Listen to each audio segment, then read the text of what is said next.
இன்றைக்கி as usual working day தான். Husband office கிளம்புனதுக்கப்புறமா lunch மட்டும் செஞ்சு வச்சுட்டு ஃப்ரெண்டு வீட்டுக்கு போகலாம் அப்படின்னு தான் பிளான் பண்ணியிருந்தேன். ஏன்னா ஃப்ரெண்டு வீட்டுக்கு போய் ரொம்ப நாள் ஆச்சு. ஃப்ரெண்டுமே கேட்டுகிட்டே இருந்தாங்க, இப்போல்லாம் முன்ன மாதிரி வரதே இல்லை அப்படின்ட்டு. ஏன்னா அம்மாவுக்கு ஹெல்த் இஷ்யூ ஆனதுலேருந்து தனியாக விட்டுட்டு போகிறதுக்கே கொஞ்சம் பயமாக இருக்குது.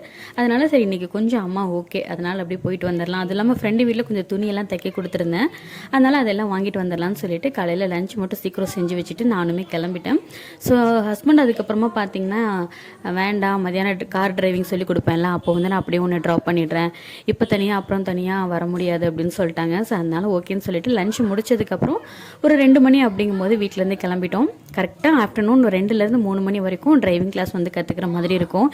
என்னோட சார் வந்து பார்த்திங்கன்னா என்னோட ஹஸ்பண்ட் தான் இதில். ஸோ அப்படியே முடிச்சுட்டு ஈவினிங் ஃப்ரெண்டு வீட்டுக்குமே போயிட்டேன். ஒரு 3 o'clock போயிட்டு 8 o'clock தான் அங்கேருந்து கிளம்புனேன். ஸோ வரும்போது ஃப்ரெண்டு சப்பாத்தி குருமாலாம் செஞ்சு தான் கொடுத்துருந்தாங்க. உண்மையாகவே இந்த மாதிரி ஃப்ரெண்டெல்லாம் லைஃப்பில் கிடைக்கிறதுக்கு கொடுத்து வச்சுருக்கணும் அப்படின்னு தான் சொல்லணும்.